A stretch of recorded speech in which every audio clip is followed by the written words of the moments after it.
네, 안녕하십니까.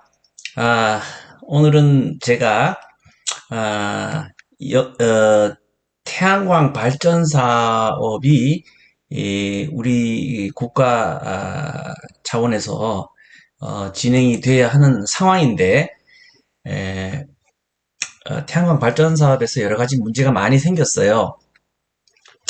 그래서 앞으로, 태양광 발전 사업이 어떻게 진행이 돼야만 할 것인가에 대한 특히 우리나라에서의 여건, 이런 차원에서 한 20, 30분짜리 강의를 두 개로 나누어서 설명드리고자 이렇게 인사를 올렸습니다.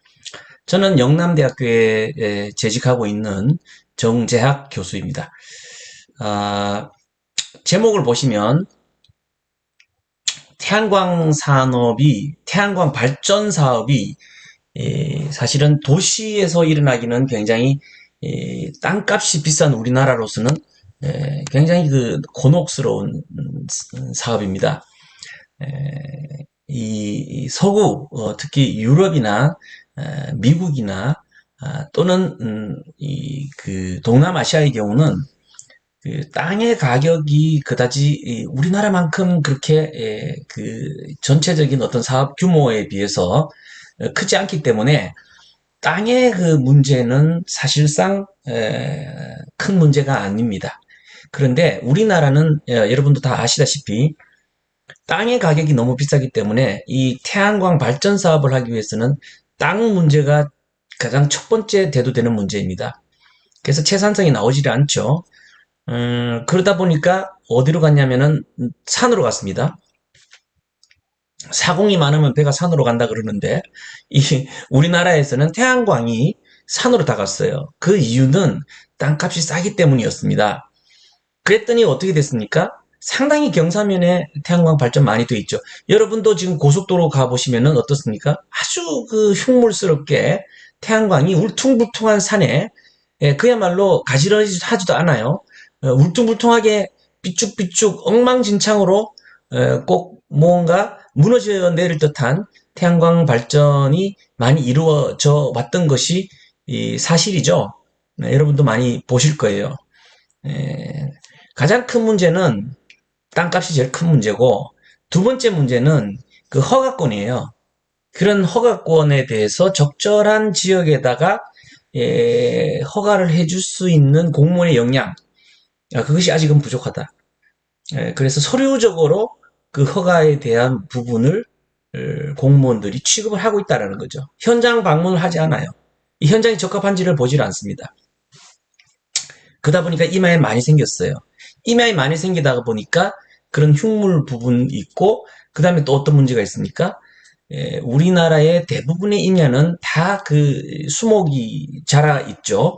그 수목을 제거하는 문제가 있고, 그러다 보니까 자연 훼손 문제가 생기면서 그 수목이 없는 부분에서 그 또 기후 변화에 따라서 집중호우가 내리게 되면은 산사태가 일어나서 지금까지 보고된 게 한 16군데가 아마 산사태가 나서 태양광 발전소가 그 침해를 당한 그런 케이스들이 나와 있습니다.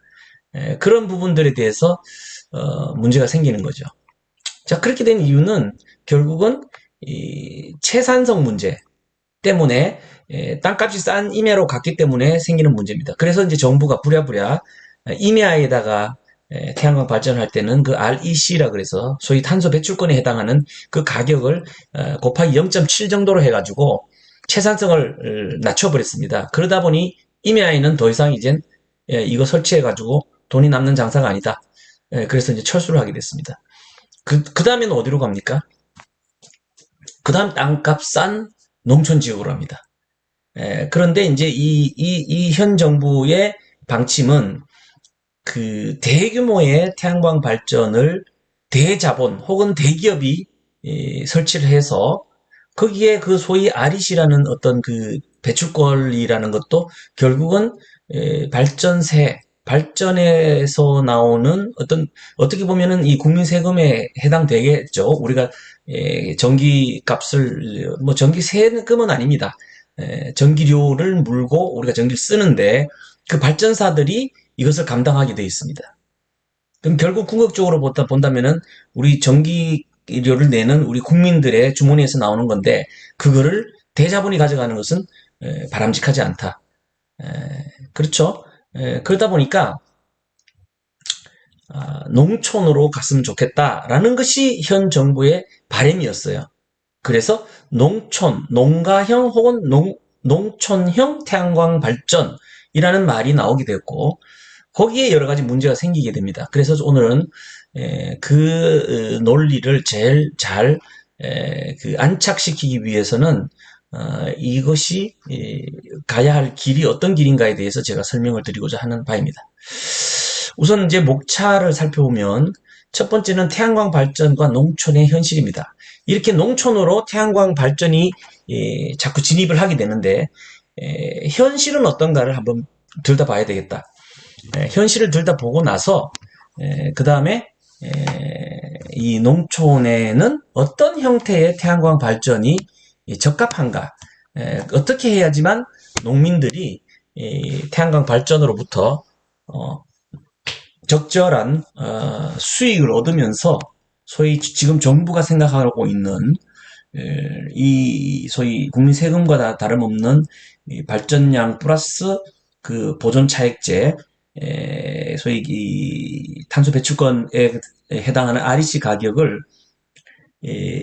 소위 농민들한테 골고루 나눠줄 수 있을까라는 것에서 지금 어떻게 보면 타상행정이에요.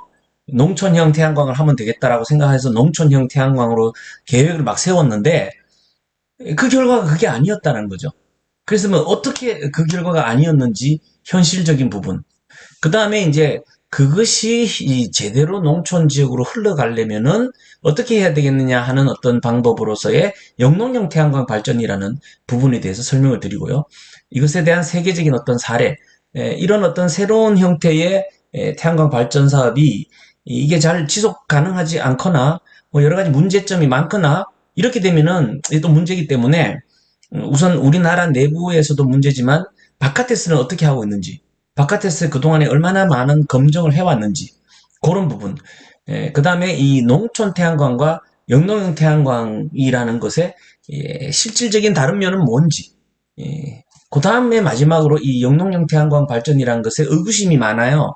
작물이 자랄까 이런 의구심이 많은데 이것에 어떤 뭐 단점도 있겠지만 장점 부분 중에 가장 중요한 것이 수분 보존 장점. 요렇게 오늘 제가 두 개 강의로 나누어서 설명드리고자 하는 겁니다.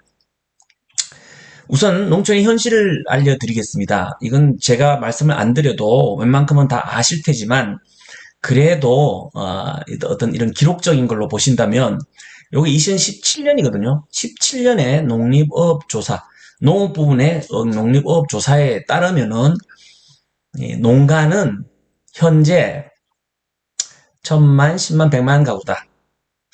이 100만 가구라는 것도 사실은 27년까지 보신다면은 연간 2.5% 줄어들고 있다. 농촌의 가구가 줄어드는 건 다 아시는 바예요. 뭐 이유는 여러 가지가 있습니다. 농촌에서는 더 이상 뭐 소득이 없기 때문에 농촌에서 사느니 도시로 가서 막노동을 하겠다. 뭐 도시로 다 가죠. 그래서 지금 현재 어떻게 돼 있습니까? 수도권으로 다 몰려가고 있습니다. 지방은 지방대로 지방 중심 도시, 핵심 도시로 다 몰려가고 있습니다. 지방 핵심 도시라 해봐야 뭐 몰려가서 줘서 겨우겨우 그래도 인구를 보존하는 정도지 그래도 증가하는 정도는 아니고 수도권만 이제 계속 증가를 하고 있는 상황입니다.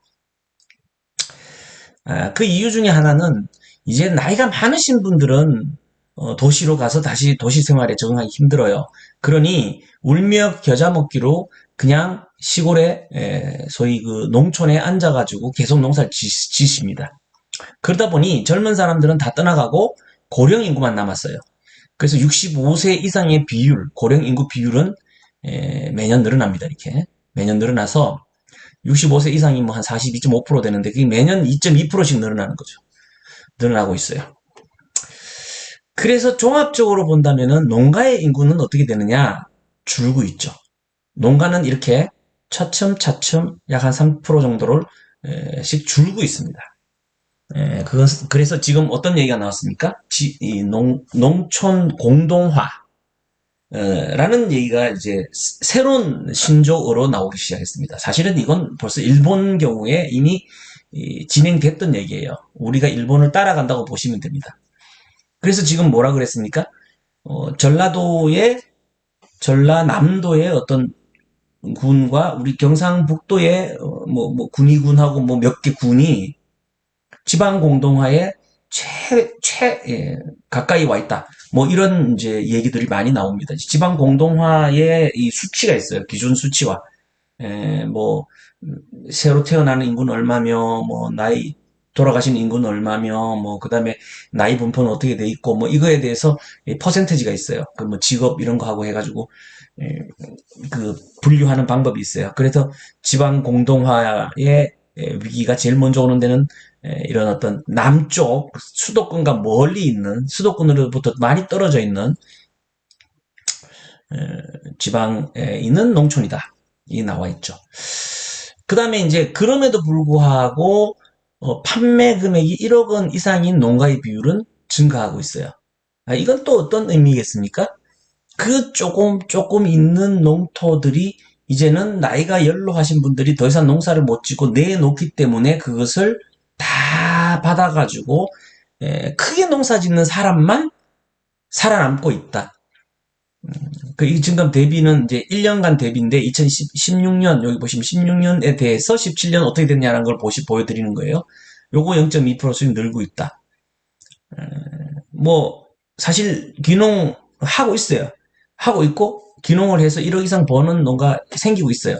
있지만 대부분 그런 사람들이 그렇게 많지는 않지만 대부분 그 농토를 가지고 있지 않고 농토를 다 임대를 해서 크게 농사를 지어서 버는 사람들이고 결국은 대부분의 가장 많은 숫자의 그 농민, 소위 말해서 우리 윗 제네레이션의 농사로서 학비를 보존하고 자식 새끼를 다 대학을 보냈느네 하는 신화는 이제는 다 깨졌다. 그분들은 이제는 다 이제 농사에서 손을 떼시고 이제 그냥 이 생을 영위하시는 그 정도 수준에 놓여 있다. 이게 지금 현실입니다. 그런데 이제 태양광 발전이라는 것이 전 세계적으로 우리가 탄소 중립을 맞이하면서 어떻게 해야 되냐면 석탄, 석유, 천연가스를 쓰지 않아야 돼요. 그렇죠? 지난주도 G20, G20 당사국 소위 기후변화 당사국 회의에서 우리 문재인 대통령이 가서 탄소 중립에 철저히 우리가 열심히 하겠다라고 얘기했죠. 그 탄소 중립 열심히 하는 게 뭡니까? 화석 연료를 안 쓰겠다. 화석 연료를 안 쓰는데 이 전기를 어떻게 그럼 공급합니까? 원자력을 하든지 아니면은 신재생 에너지를 하든지 해야 되는 거예요. 현재로서는 그걸로서는 감당이 안 되기 때문에 석탄을 떼는 거를 석유로 하는 거나 천연가스로 하겠다. 그래서 석탄 석유예요. 보통은 지금 현재의 이 발전량의 거의 70% 이상을 우리가 지금 쓰는 전기의 70% 이상을 석탄 석유를 같이 써서 하는 발전을 해서 우리가 쓰고 있는 거예요. 그걸 줄이겠다. 그것도 획기적으로 줄이겠다. 그래서 이거를 신재생 에너지 비율을 늘릴 수밖에 없고 원전도 어느 정도 보존할 수밖에 없는 상황이에요. 그렇지만 또 원전을 또 아주 획기적으로 늘리겠다라는 것도 사실은 어떻게 보면 상당히 위험 부담을 많이 안고 있는 거기 때문에 지금 이 정부는 원전을 하나도 안 하겠다고 가동 안 하겠다고 하고 시작했지만 궁극적으로는 좀 현재까지 계속 20%에서 30% 사이를 지금 계속 유지를 하고 있어요. 여러 가지 이제 해보니까 안 되는 것도 있고, 이게 필요하구나라고 새로 느끼는 부분도 있고, 늘리지는 못하지만 유지를 하는 거예요. 우리가 그걸 기저부하라고 그러는데, 그 기저부하 25% 내외는 가져가고 있는 거예요. 일본의 경우는 후쿠시마 원전 사태 때문에 그 원전을 가동을 제로로 지금 계속 드라이브 하고 있죠. 그거는 국민적인 안 당해본 국가니까 우리는 그래도 우리 옆에 있는 국가니까 덜 느끼는 거예요. 그 일본 경우는 엄청 느끼기 때문에 원전을 비중을 다 줄이면서 완전히 신재생 에너지를 많이 했어요. 그래서 신재생 에너지의 비중이 지금 한 40%까지 올라갔어요. 그런데 이것 가지고 안 되니까 다시 원전을 해야 되지 않느냐라는 얘기를 일본에서 지금 하고 있는 중이에요. 그렇게 혼이 나도 안 할 수는 없다. 그런 결론입니다. 그래서 이제 우리나라도 더 일본의 경우를 보니까 걱정도 되고 없애서는 못하겠고 원전은 지금의 상태 내지는 지금의 상태 플러스 알파 형태로 계속 가져갈 겁니다. 그렇지만 그것을 40% 50% 늘리지 못할 겁니다. 그런데 이 화석연료 70%를 확 줄여야 되는데 그걸 가스 발전으로 돌리는 거가 한 3, 40% 되고 나머지 한 3, 40%는 누가 할 거냐. 신재생 에너지가 맡을 수밖에 없습니다. 이거는 뭐 정쟁을 떠나가지고 누가 얘기를 하더라도 전 세계적인 분위기고 이러지 않으면은 후세대가 기후 변화에 의해 가지고 모든 것이 변해서 굉장히 문제에 직면합니다. 지금 전기 발전 문제만이 아니에요. 기후가 변하면서 생기는 것은 이런 전기 발전만의 문제가 아니라 질병, 사실은 이 코로나도 기후변화에 영향을 받았다고 지금 학설이 나오고 있고 그게 정설이 되고 있습니다. 그래서 유행병이 생기는 것 부분, 그 다음에 섭생이 달라지는 부분, 그래서 멸종이 많이 생기고 멸종 생기다 보니까 소위 생태계가 망가지는 거죠. 그거는 나무를 베가지고 자연 환경을 해치는 것보다 더 큰 재앙이에요. 그 다음에 이제 생기는 문제들이 우리 농사죠. 옛날에 짓던 농사가 잘 안 돼요. 여러분 다 아시다시피 대구 하면은 사과였어요. 이제 대구 사과 없어요. 거의 대구 사과는 잘 되지 않아요. 조그맣게 밖에 안 돼요. 최소 문경으로 다 올라갔어요. 개성에도 사과가 잘 된대요. 예, 그렇게 사과는 약간의 추운 지방에서 잘 되는 과실입니다. 그래서 오히려 이 대구 아래쪽으로는 소위 열대성지 과실들이 이제 대두되기 시작했어요. 뭐 심지어 파파야, 뭐 멜론, 뭐 이런 것들이 많이 재배되기 시작했고 심지어는 뭐 바나나 얘기도 지금 나오고 있는 중이거든요. 이런 기후 변화를 직면하고 있으면 안 되겠다라는 것이 지금 굉장히 큰 이슈입니다. 그런 이슈에서 이 신재생 에너지를 하지 않을 수가 없다 보니까 우리나라 경우는 특히나 이 한정된 토지 자원 위에서 그 토지 이용의 경쟁이 굉장히 심각한 거예요. 탈원전과 화석에너지 정책으로 인한 청정에너지의 필요성과 국제환경 규제 강화, 이것이 지난 주에 우리 문재인 대통령께서 가셔서 탄소 중립에 대해서 외치면서 우리가 앞장서겠다고 얘기했던 것이 바로 이 국제적인 환경 규제 강화입니다. 여기에서 트럼프 대통령이 미국은 빠지겠다고 했다가 얼마나 많은 손해를 봤습니까, 미국이. 국제적으로 신임도가 다 떨어지면서 사실은 미국에 등을 돌리는 나라가 굉장히 많이 생겼거든요. 그러다 보니까 이번에 바이든 대통령이 들어와서 제일 먼저 했던 것이 그겁니다. 전 정부에서 이 기후변화 협약에서 미국이 탈퇴한 것에 대해서 너무나도 뼈저리게 죄송한 말씀을 드린다고 하고 시작했습니다. 그것이 현실입니다. 우린 조그만 나라고, 조그만 나라가 뭐, 이 탄소를 배출해봐야 얼마나 하겠어. 자꾸 이런 데서 연루가 돼서 우리가 돈을 자꾸 쓰지 말자. 이거는, 이제는 우리나라가 전 세계적으로 볼 때 그렇게 뭐, 숨어서 지내는 그런 나라가 아니에요. 그래서 그 세계적인 이슈에 우리가 동참하지 않으면은 불매운동이 일어날 수도 있어요. 당장 유럽에서 우리나라가 지금 많은 전기를 써서 하는 산업 중에서 철광과 비철 금속 산업이 있는데 그게 전부 녹여야 되거든요. 녹여야 되니까 얼마나 많은 열이 들어가겠어요? 그 열을 석탄을 떼서 쓴다는 얘기죠.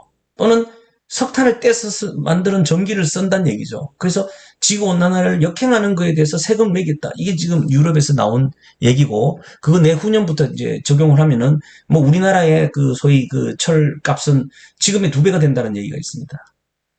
그런 형국에 지금 처해 있어요.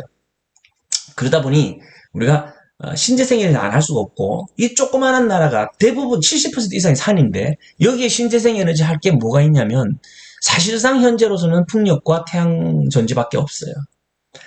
그래서 지금 현재 열심히 정부가 수소사회를 외치고 있는 겁니다.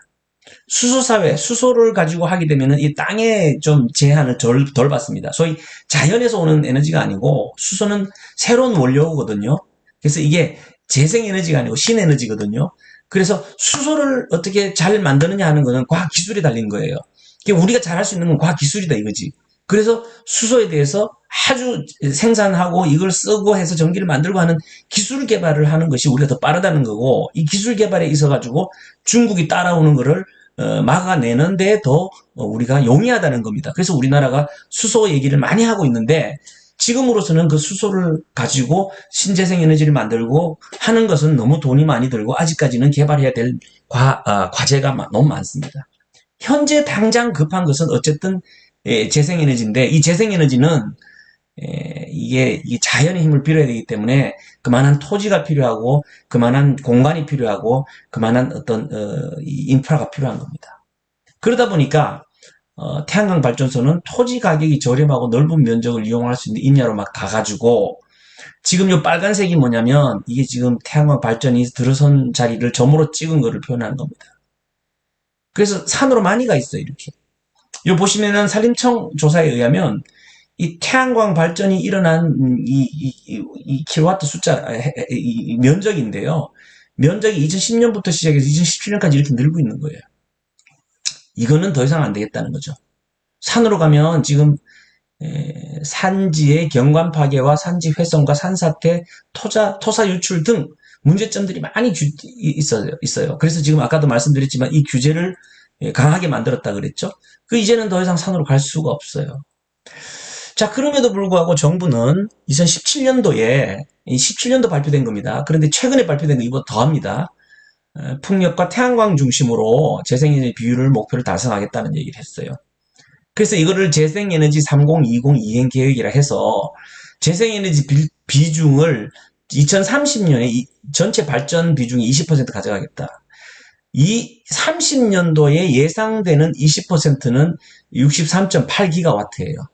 이 63.8기가와트의 비중을 재생에너지 원별 비중 중에서 태양광이 38%를 감당하게 하겠다. 이 63.8기가와트를 38%를 태양광이 하겠다 했는데 이게 도저히 안 되기 때문에, 원래는 해상풍력을 하려고 그랬었어요. 안 되기 때문에 이거를 다시 2020년도에 57%로 상향하겠다라고 계획을 세웁니다.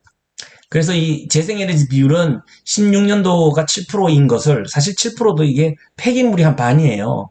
사실 실질적으로 태양광이나 풍력 가지고 하는 발전은 정말 한 3%밖에 안 돼요.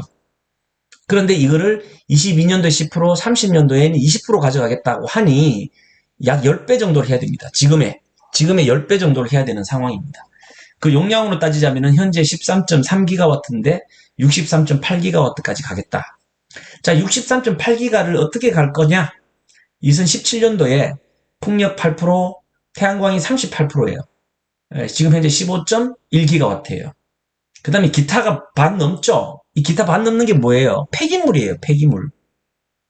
폐기물, 수력, 다 있지만 사실은 거의 폐기물. 폐기물이 뭐예요? 쓰레기예요. 그 쓰레기 태우는 거예요. 쓰레기 태우는 거는 이산화탄소 나오지만 그건 왜 이산화탄소 안 넣느냐? 그 쓰레기는 어차피 생기는 거니까. 지금 얘기하고 있는 이산화탄소 문제는 안 해도 되는 거를 개발해서 더 내는 거예요. 이 공장을 더 만들어 갖고 원래는 그만큼 안 떼는 거를 더 많이 떼우고, 안 하는 거를 더 많이 태우고, 자동차도 이만큼 지금 타고 있는 양은 요만큼 돼 있는데 그보다 더 많이 타고, 한 집에 한 대 갖고 있던 거를 한 집에 2대, 3대 하고, 이거가 이 탄소 중립인 거예요. 탄소 중립이란 건 뭐냐면, 이 과거 산업혁명 시대에 나오는 그 탄소 양만큼의 탄소까지 그 중간까지 가겠다. 조금 더 구체적으로 얘기하면은 어차피 탄소는 나와야지 식물이 살 수 있어요. 식물이 살고 바다가 먹어 들어가는 이산화탄소, 그 바다가 또 이산화탄소를 먹어야지 또 식물성 플랑크톤이 살거든요. 그 양만큼은 내는 것은 중립이에요. 그건 안 내면 안 돼요. 그런데 그 이상 내는 거를 안 하겠다라는 것이 탄소 중립입니다. 그래서 여기 우리나라는 거기에 약간 편성하고 있어요. 이거 약간 지탄을 받고 있는데 지금 현재 이 보세요. 폐기물 양이 이렇게 많아요. 쓰레기 열병합 발전이 이거예요. 사실은요. 쓰레기 열병합 발전해놓고 우리가 신재생 에너지 한다고 얘기를 하고 있는 겁니다. 그래서 2017년도에 파리 협약 때 지적을 다 받았어요. 우리가 이거 하지 마라. 그래서 지금 어떻게 해요? 아, 알았다 하고 2018년도부터 30년 사이에 신규로 하는 거를 태양광 63% 하고 풍력 34% 하고 기타는 이 수력 이런 것들이에요. 쓰레기들은 안 하겠다는 거예요. 더 이상 지금 하고 나오고 있는 양 지금 돌리는 폐기물은 어차피 비즈니스 에즈 유주얼이다. 평소에 하는 거다. 그러니 그거는 놔둬라. 더 이상은 안 할게. 뭐 이렇게 지금 하고 있는 거예요. 그래서 이거 두 개를 보태가지고 현재 상태에서 이만큼을 하게 되면 어떻게 되냐? 63.8기가와트가 되는데 태양광이 58%가 되는 거예요. 자, 이렇게 하겠다라는 것인데 이 달성 방안이 상당히 문제가 있습니다. 이제 우선 국민 참여형으로 하겠다. 굉장히 좋아요. 대규모의 대규모의 그 자본이나 대기업이 들어와가지고 대규모의 태양광 발전을 하고 REC를 다 가져가는 것을 안 하겠다. 국민들이 직접 참여해서 참여한 국민들이 베네핏을 가져가겠다. 하도록 하겠다. 아주 자발적으로 하겠다. 이런 의미예요. 계획 아주 좋죠. 그런데 이렇게 국민들이 참여하려면 자기 땅이 있어야 되고 자기의 그 소위 투자가 있어야 되는 거예요. 그러다 보니 그 값비싼 도시민들이 하겠어요? 한때 도시에 빌딩에다가 막 이렇게 태양광 발전하는데, 근데 빌딩은 아시다시피 여러 층이 있는데 그 태양광 할 수 있는 게 옥상밖에 없잖아요. 그 옥상밖에 없는 그 좁은 데다가 태양광을 해봐야 얼마나 나오겠어요? 그 몇 세대가 쓰겠어요? 못하는 거죠. 그러니까 벽면이 있으니까 벽면에 하겠다. 그래서 그게 BIPB라 그래서 도시형 태양광 발전 BIPB 그러는데, 문제는 빌딩주가 뭐 가난합니까?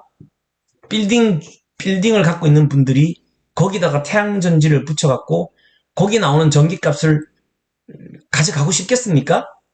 그게 안 되는 거예요. 빌딩 아니래도 도시에 있는 여러 가지 나대지가 있어요. 그 나대지를 갖고 있는 그 땅 주인들이 가난한 사람들입니까? 거기다가 태양전지를 설치해가지고 20년 동안 태양전지에 나오는 그 REC를 가져가겠다? 안 되는 거예요. 그러다 보니 정부가 늘 정부는 탁상행정이야. 이게 가장 큰 문제인 거예요. 실제로 어떤 법안을 수행해 보니까 늘 문제가 생기니까 자꾸 이렇게 바꿔 나가다 보면 나중에 처음에 입안을 하게 된 어떤 취지가 자꾸 무색해지는 거예요. 그래서 나온 것이 농가 태양광으로 하겠다고 그랬어요. 농가에 가면은 땅이 많다. 싼 땅이 많다.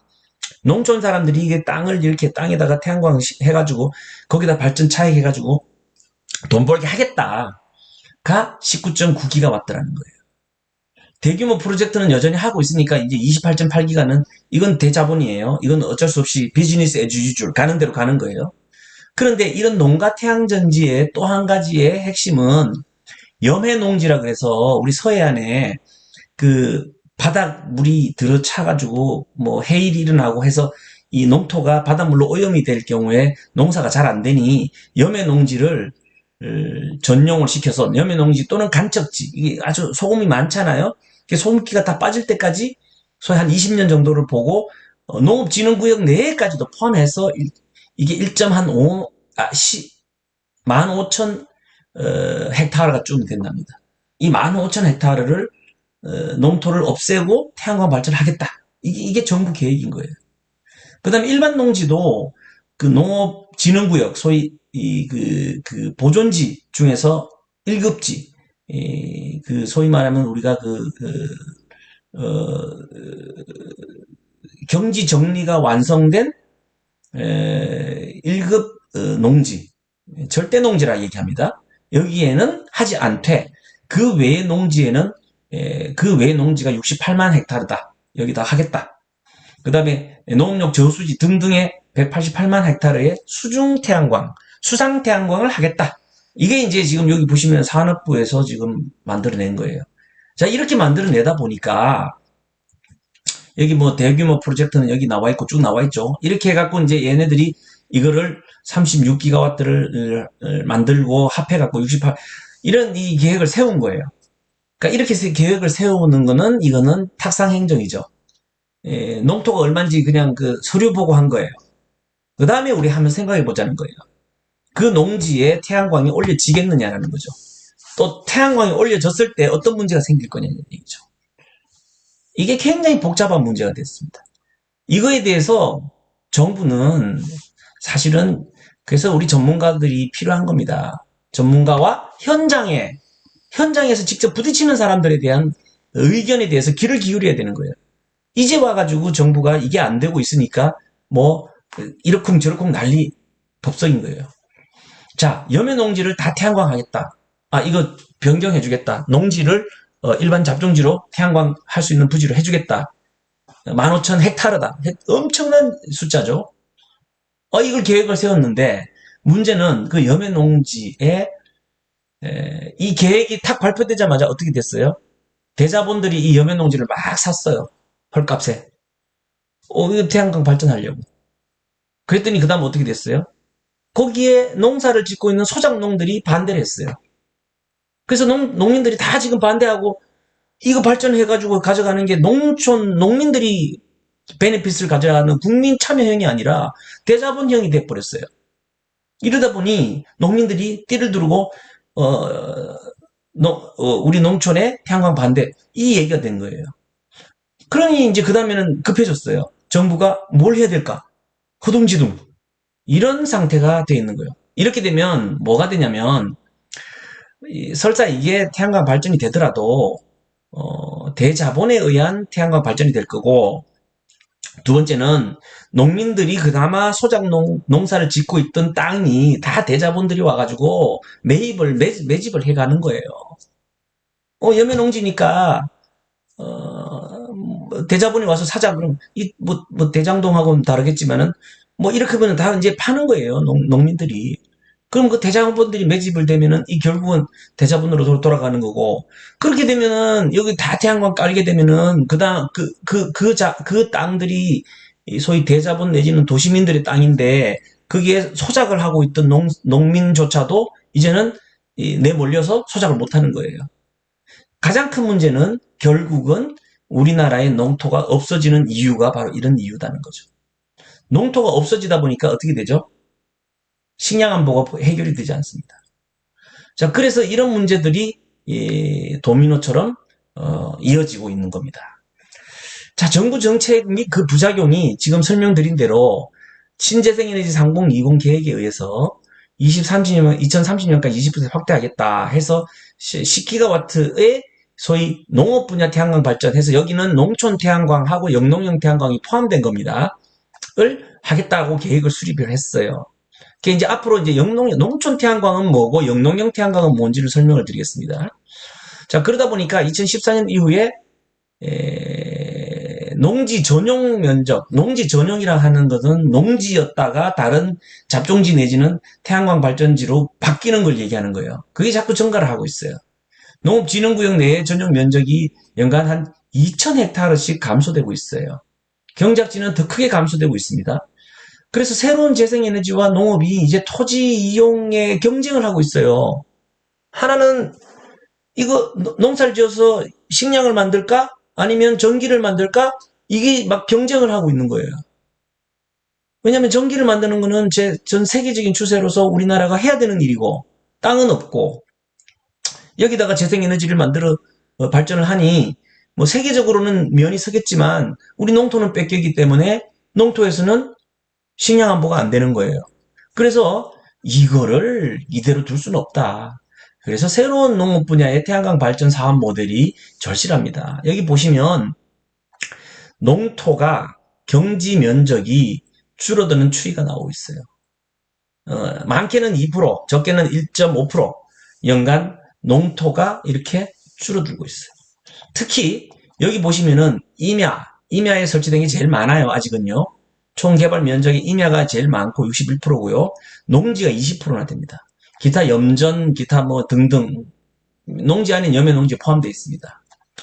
특히 이 전라남도, 전라북도, 이쪽에 보시면 이 농지가 가장 많이 뺏기고 있는 지역이 중에 하나입니다. 왜냐하면 여기 농지가 많으니까. 그래서 현재 이 농토의 보존 문제에 있어서 굉장히 심각한 겁니다.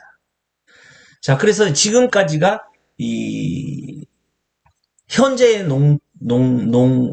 농민들, 농촌에 태양광 발전이 도입되는 것을 싫어하는, 꺼려하는 이유가 바로 이것이고, 이 소작민들이 아무런 이득을 못 가져가기 때문에, 농촌에 태양전지 오는 거는 다들 싫어합니다. 사실은 이게 그게 아닌데, 이런 형국으로 사실은 정책이 어떻게 보면 드라이브 되어 갔다라는 거에 대해서 말씀을 드리고 우선 첫 번째 강의를 마치도록 하겠습니다. 두 번째 강의는 그렇다면 그 대안이 뭔지, 어떻게 해야 되는지에 대해서 설명을 해드리도록 하겠습니다. 감사합니다.